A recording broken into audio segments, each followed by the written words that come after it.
जय हिंद बच्चों। जैसा कि आपको पता है कि हम लोग समर वेकेशन के बाद मैक्रो इकोनॉमिक्स की unit 3 determination of income and employment शुरू कर रहे हैं। और इस यूनिट के अंदर मैंने इसके पहले वाले वीडियो में ये बताने की कोशिश की थी कि इस यूनिट के अंदर आपको कौन कौन से कॉन्सेप्ट्स समझना है। और उसी के क्रम में मैंने पहला जो टॉपिक है इस यूनिट का, that is aggregate demand, aggregate supply and its related concepts, इसके इम्पोर्टेंट कॉन्सेप्ट्स को मैंने डिस्कस किया था। और उसमें ये बताया था कि इसके अंदर कौन कौन से इम्पोर्टेंट बेसिक कॉन्सेप्ट्स हैं जिसको आपको समझना ज़रूरी है। जैसा कि आप इस वीडियो में आप देख रहे हैं कि जो aggregate demand, aggregate supply and its related concepts के अंदर आपको इतनी सारी चीज़ें समझनी है। Concept of aggregate demand, then AD schedule, AD curve, component of AD, then concept of aggregate supply, AD aggregate supply schedule, aggregate supply curve, then consumption function और saving function. इसके बाद कंजम्पशन कर्व और saving curve and its slope. ये तमाम तरीके के concepts को मैंने इसके पहले आपको बता चुका हूँ, जिसके अंदर हम लोगों ने जो बेसिक कॉन्सेप्ट्स समझा था उसमें एग्रीगेट डिमांड की मीनिंग और एग्रीगेट सप्लाई की मीनिंग को अच्छे तरीके से मैंने आपको समझाया था। और उसी क्रम में आज हम और भी इसके जो अदर कॉन्सेप्ट्स हैं, जैसा कि आप देख रहे हो, एडी शेड्यूल है, एडी कर्व है, और इसके बाद कंपोनेंट ऑफ एग्रीगेट डिमांड है। ये तमाम तरीके की चीज़ों को अब आज हम पढ़ेंगे। ठीक है बच्चों, तो मैं पहले शुरू करता हूँ आपको जो एग्रीगेट डिमांड से रिलेटेड कॉन्सेप्ट्स हैं। तो आइए शुरू करते हैं। पहला कॉन्सेप्ट है that is AD schedule. AD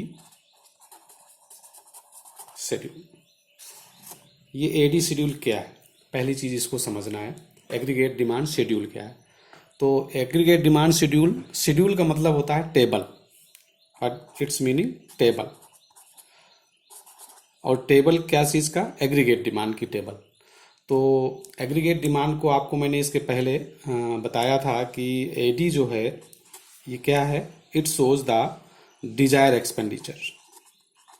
ठीक है बच्चों, it shows the desire expenditure. तो इसका मतलब है कि जो डिजायर एक्सपेंडिचर है on domestically produce goods and services, उसको जब हम टेबल के फॉर्म में दिखाते हैं, that's gives the AD schedule. तो अब इस एडी शेड्यूल को हम कैसे डिफाइन कर सकते हैं, इसको आप समझिए। इसके बाद इसको मैं एग्जाम्पल के थ्रू बताता हूँ। AD schedule is the tabular presentation. It is table showing the AD schedule is the table showing the aggregate demand, okay, at different level of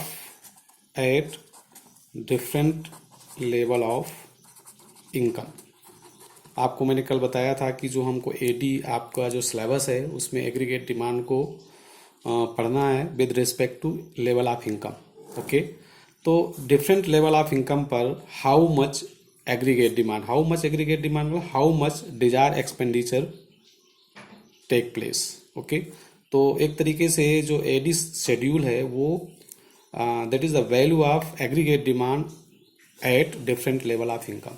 अब इसको आप टेबल के फॉर्म में कैसे दिखा सकते हैं? सपोज दिस इनकम लेवल और एडी एग्रीगेट डिमांड, तो ये एक टेबल बन जाएगी। इस टेबल को आप इस तरीके से बता सकते हैं कि ये एक टेबल है जिसमें different level of income, suppose करो 0, 100, 200, 300, 400 एंड 500। तो ये जो, और these are the different level of income. इस पर एग्रीगेट डिमांड कितनी है? सपोज जीरो लेवल पर मान लो 50, देन 100, देन 150, देन 200 एंड 200 के बाद 250, 300। तो this is what? This is a AD schedule. AD schedule is the tabular presentation of the various amount of aggregate demand at different level of income. Okay? चलिए, इसके बाद इसका जो next concept है that is AD curve. AD curve,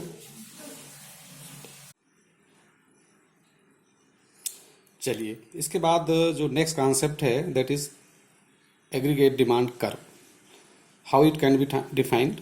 पहले आप इसको समझिए कि aggregate demand curve is a diagrammatic presentation. क्या है? Diagrammatic presentation. Diagrammatic presentation of AD schedule. जब हम एग्रीगेट डिमांड शेड्यूल को डायग्राम के फॉर्म में प्रेजेंट करते हैं, that's give the aggregate demand curve. Okay, so you can say AD curve is the diagrammatic presentation of aggregate demand schedule showing aggregate demand corresponding to different level of income in the economy। और अगर आप इस schedule को देख रहे हैं तो these are the different level of income and these are the aggregate demand।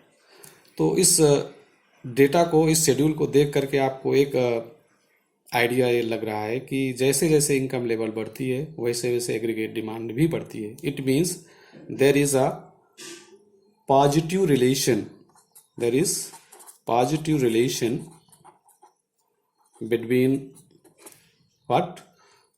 AD and Y। एक तरीके से जो इनकम लेवल है, दिस लेवल ऑफ इनकम और ये AD है, इसके बीच एक पॉजिटिव रिलेशन है। अगर इसको ग्राफ पेपर में डायग्राम के फॉर्म में प्रेजेंट करें तो you will get a curve और a line that is called aggregate demand line और कर्व। इसको अगर हम ग्राफ पेपर में, सपोज करो इस तरह से इसको ग्राफ पेपर में हम ड्रॉ करें तो आपको देखिए इधर इनकम लेवल Y और इस डायरेक्शन में हम एग्रीगेट डिमांड को अगर दिखाएं तो आपको किस तरीके का एक कर्व मिलेगा। अगर जीरो लेवल ऑफ इनकम है, it means how much aggregate demand, that is 50, एक ये पॉइंट मिलेगा। इसी तरीके से suppose zero, that is 100, that is 200, 300, 400 and 500, और ये 50, देन 100, 150, 200, 250 एंड 300। अगर इसको आप इस तरीके से एज्यूम कर लें और एज्यूम करने के बाद इसको आप ग्राफ पेपर में ड्रॉ करें तो आपको एक जो कर्व मिलेगा वो किस शेप का कर्व होगा, इसको आप अच्छे तरीके से देख सकते हैं कि एक एक पॉइंट आपको यहाँ मिलेगा। देन व्हाट इज 100 लेवल पे 100, सपोज ये एक पॉइंट है, एक ही पॉइंट है। देन 200 लेवल पर 150, 150 पर एक कर्व। इस तरीके से आपको एक ये दिस इज AD कर्व। ठीक है बच्चों, तो आपको मैंने इसमें दो चीज़ें बताने की कोशिश की। एक तो what is AD schedule and what is AD curve, और इसको एक एग्जांपल के थ्रू हम लोगों ने इसको लिया। AD schedule is the tabular presentation of the aggregate demand at various level of income, और AD curve is the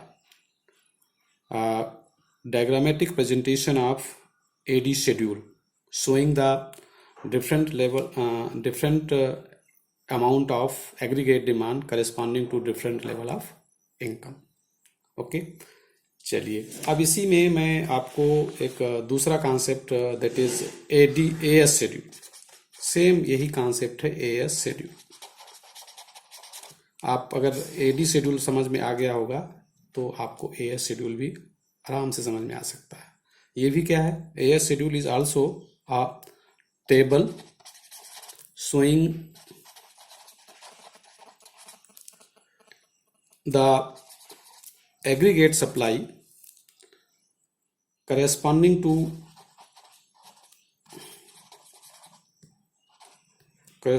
to different level of income.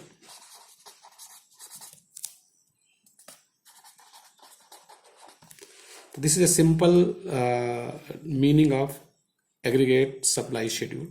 यानी कि supply schedule is the table showing the aggregate supply at different level of income. तो same इसी का भी schedule बन जाएगा, आप इसको इस तरीके से देख सकते हैं। सपोज इसमें आपने एक लेवल ऑफ इनकम दैट और दूसरा एग्रीगेट सप्लाई। और आपको मैंने एक चीज़ बताई थी जब इसका AS का कॉन्सेप्ट समझाया था, तो उसमें मैंने ये बताया था कि AS is identical to level of income, how much income generated that is equivalent. तो अगर लेवल ऑफ इनकम 0, 100, 200, 300, 400 एंड 500 हम लेते हैं, तो इसी के साथ आपका जो एग्रीगेट सप्लाई क्या होगा, एट द सेम 0 लेवल पर एग्रीगेट सप्लाई 0, 100, 200, 300, 400 एंड 500 होगी, क्योंकि ये दोनों आइडेंटिकल होते हैं। तो एक तरीके से आपको ये एक जो टेबुलर फॉर्म में ये चीज़ मिली, this is called AS schedule. ठीक है बच्चों, अगर आप इसको ग्राफ पेपर में ड्रॉ करें तो you will get AS curve. AS curve को हम डिफाइन कर सकते हैं, it is a graphical presentation, graphical और diagrammatic, it is a graphical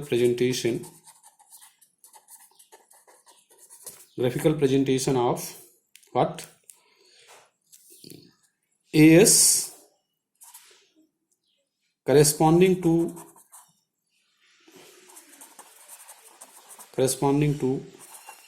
different level of income। इसका मतलब है कि जो AS कर्व है वो लेवल ऑफ इनकम और AS के बीच का ग्राफिकल प्रेजेंटेशन। और अगर आप इसको ग्राफ पेपर में दिखाएं तो आपको इस तरीके से ग्राफ पेपर मिल जाएगा, एक डायग्राम मिल जाएगा। Here is AS, Y axis में आपको AS दिखाना है और एक्स एक्सिस में इनकम लेवल वाई को दिखाना है। तो आप इस टेबल में जो कि शेड्यूल है, AS शेड्यूल है, आप देख रहे हैं कि जो अमाउंट है उसको अगर ग्राफ पेपर में सेम इस तरीके से शो करें, 0 level of income, 100 level of income, 200, 300, 400, 500, same यही 0 के बाद 100, 200, 300, 400 एंड 500। तो 0 लेवल पर सपोज करो, सॉरी ये पे 100 है, दिस इज 100, 200, 300, 400 एंड 500 एंड 600, इसको करेक्ट कर लीजिएगा। तो अगर आप इसको इस टेबल को अगर ग्राफ पेपर में ड्रा करें तो you will gate how which type of shape of AS curve, that is clearly here. You will get a point here, 100 level पर 100 इनकम है, आप देख रहे हैं। देन 200 लेवल पर 200 इनकम है हियर, 300 लेवल पर 300 इनकम है एंड 400 पर 4, 500 पर 5। तो एक तरीके से ये ओरिजिन से स्टार्ट होने वाली एक ऐसी लाइन मिलती है जो कि दोनों से इक्वली डिस्टेंस रखती है, मीन्स ये 45 डिग्री का एंगल बनाती हुई एक लाइन मिलती है। This is called AS line और इनकम लाइन। तो आपको हमेशा ये याद रखना है कि एग्रीगेट सप्लाई कर्व हमेशा अपवर्ड स्लोपिंग होगा, जो कि एक 45 डिग्री की लाइन होगी। ये क्यों होगी?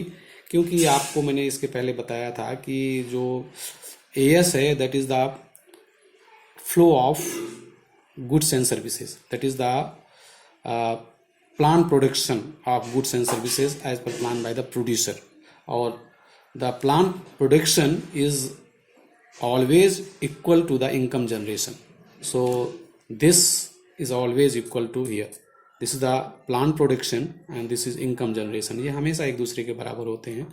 तो जब डिफरेंट लेवल ऑफ इनकम पर आप इस चीज़ को देखते हैं तो ये हमेशा एक दूसरे के बराबर होते हैं। इसीलिए ये अक्सर कई बार पूछा जाता है आपसे कि aggregate supply curve upward sloping 45 degree की लाइन क्यों होती है, तो बिकॉज ऑफ दिस। ठीक है बच्चों, तो आई होप ये कॉन्सेप्ट आपको, चलिए, तो मैं समझता हूँ कि आपको ये दोनों कॉन्सेप्ट अच्छे से समझ में आ गए होंगे। मैंने इसमें दो चीज़ें डिस्कस की, what is AD schedule and AS schedule and what is AD curve and AS curve, और इनको मैंने बना करके आपको दिखाने की कोशिश की है। ये आपको क्लियर हो गया होगा। नेक्स्ट वीडियो में हम the component of aggregate demand and aggregate supply के बारे में बात करेंगे, और इसके बाद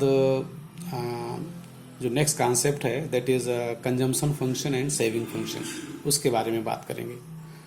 तो ठीक है बच्चों, आई होप आपको ये कॉन्सेप्ट समझ में आया होगा। Okay, thank you.